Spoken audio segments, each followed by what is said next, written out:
ओम नमः शिवाय। दोस्तों, आप सबका स्वागत है मेरे YouTube चैनल पूजा सहारा पर। आप सब स्वस्थ रहें, यही आशा और प्रार्थना करती हूँ। तो दोस्तों, आज हम श्रावण मास महात्म्य का 23वां अध्याय स्मरण करेंगे।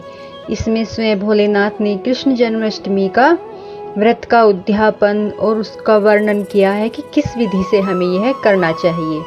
तो दोस्तों, प्लीज़ पूरा अध्याय सुने ताकि आपको अध्याय सुनने का पूरा फल मिले और महादेव की कृपा और आशीर्वाद आपको मिले।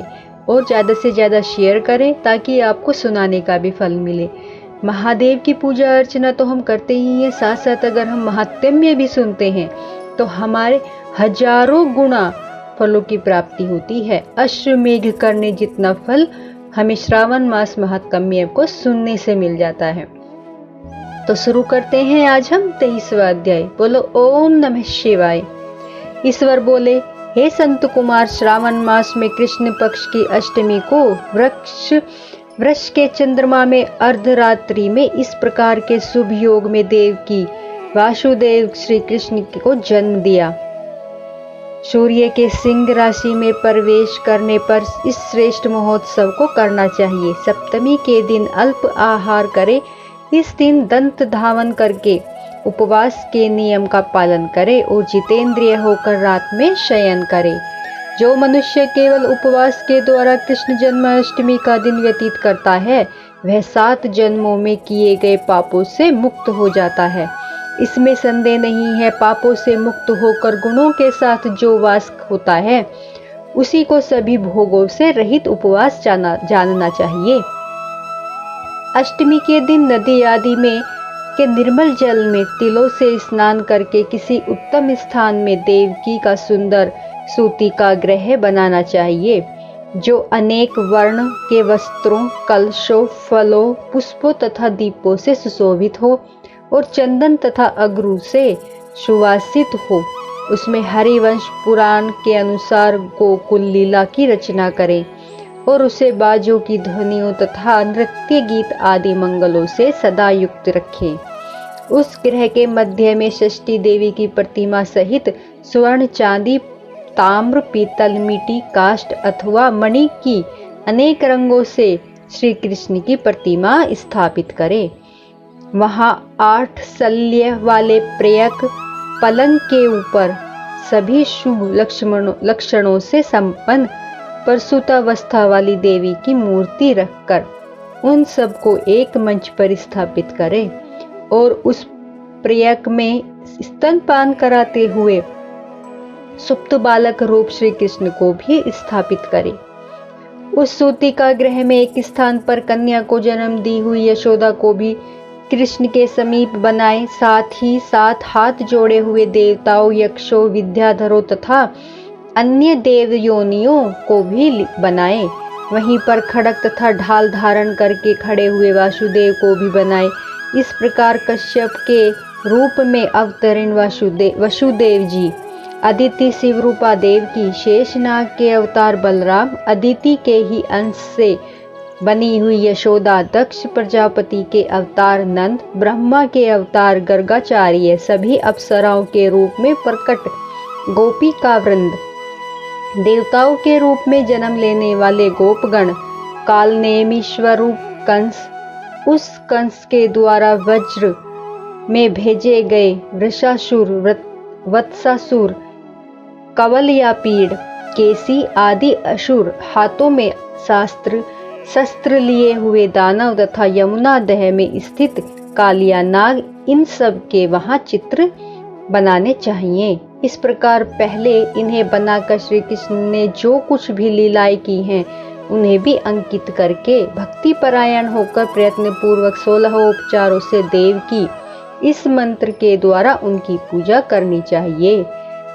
वेणु तथा वीणा की ध्वनि के द्वारा गान करते हुए प्रधान किन्नरों से निरंतर जिनकी स्तुति की जाती है, हाथों में भृंगारी, दर्पण, दुर्वा, दधी कलश लिए हुए किन्नर जिनकी सेवा कर रहे हों, जो सैया के ऊपर सुंदर आसन पर भली भांति विराजमान हैं, जो अत्यंत प्रसन्न मुखमंडल वाली हैं तथा पुत्र से शोभायमान है, वे देवताओं की माता तथा विजया सुता देवी देवकी अपने पति वासुदेव सहित सुशोभित हो रही हो।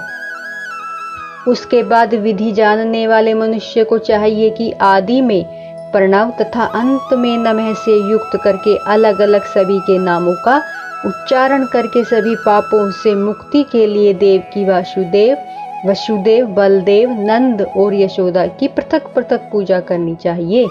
उसके बाद चंद्रमा के उदय होने पर श्री हरि का स्मरण करते हुए चंद्रमा को अर्घ्य प्रदान करें और इस प्रकार कहना चाहिए, हे क्षीरसागर से प्रादुर्भूत, हे अत्रि गोत्र में उत्पन्न आपको नमस्कार है। हे रोहिणीकांत, मेरे इस अर्घ्य को आप स्वीकार कीजिए। देवकी के साथ वसुदेव, नंद के साथ यशोदा, रोहिणी के साथ चंद्रमा और श्री कृष्ण के साथ बलराम की विधिवत पूजा करके मनुष्य कौन सी परम दुर्लभ वस्तु को नहीं प्राप्त कर सकता। कृष्ण जन्माष्टमी का व्रत 1 करोड़ एकादशी व्रत के समान होता है। इस प्रकार से उस रात पूजन करके प्रातः नवमी तिथि में भगवती का जन्म महोत्सव वैसे ही मनाना चाहिए जैसे श्री कृष्ण का हुआ था। उसके बाद भक्ति पूर्वक ब्राह्मणों को भोजन कराना चाहिए और उन्हें जो जो भी अभिष्ट हो गो, धन आदि प्रदान करना चाहिए। उस समय यह कहना चाहिए, श्री कृष्ण मेरे ऊपर प्रसन्न हो, गो तथा ब्राह्मण का हित करने वाले आप वासुदेव को नमस्कार है, शांति हो, कल्याण हो, ऐसा कहकर उनका विसर्जन कर देना चाहिए। उसके बाद मौन होकर बंधु बांधवों के साथ भोजन करना चाहिए। इस प्रकार जो प्रत्येक वर्ष विधि विधान पूर्वक कृष्ण तथा भगवती का जन्म महोत्सव मनाता है वह यथोचित फल प्राप्त करता है। उसे पुत्र संतान, आरोग्य, अतुल्य सौभाग्य प्राप्त होता है। वह इस लोक में धार्मिक बुद्धि वाला होकर मृत्यु के बाद वैकुंठ लोक को जाता है। हे संत कुमार, अब उसके उद्यापन का वर्णन करूंगा। इसे किसी पुण्य दिन में विधि पूर्वक करें। एक दिन पूर्व 1 बार भोजन करें और रात में हृदय में विष्णु का स्मरण करते हुए शयन करें। इसके बाद प्रातःकाल संध्या आदि कृत्य संपन्न करे, ब्राह्मणों स्वस्ति वाचन कराए और आचार्य का वरण करके ब्राह्मणों की पूजा करे। इसके बाद वित्त साठ्य से रहित होकर 1 पल अथवा उसके आधे अथवा उसके भी आधे पल स्वर्ण की प्रतिमा बनवानी चाहिए। इसके बाद रचित मंडप में मंडल के भीतर ब्राह्मण आदि देवताओं की स्थापना करें। इसके बाद वहां तांबे अथवा मिट्टी का एक घट स्थापित करे और उसके ऊपर चांदी या बांस का एक पात्र रखे। उसमें गोविंद की प्रतिमा रखकर वस्त्र से आच्छादित करके व्यक्ति 16 उपचारों से वैदिक तथा तांत्रिक मंत्रों के द्वारा विधिवत पूजन करे। इसके बाद शंख में पुष्प, फल, चंदन तथा नारिकेल फल स्थित सहित शुद्ध जल लेकर पृथ्वी पर घुटने टेक कर यह कहते हुए देवकी सहित भगवान श्री कृष्ण को अर्घ्य प्रदान करे, कंस के वध के लिए, पृथ्वी का भार उतारने के लिए, कौरवों के विनाश के लिए तथा दैत्यों के संहार के लिए आपने अवतार लिया। हे हरे, मेरे द्वारा प्रदत्त इस अर्घ्य को आप देवकी सहित ग्रहण करें।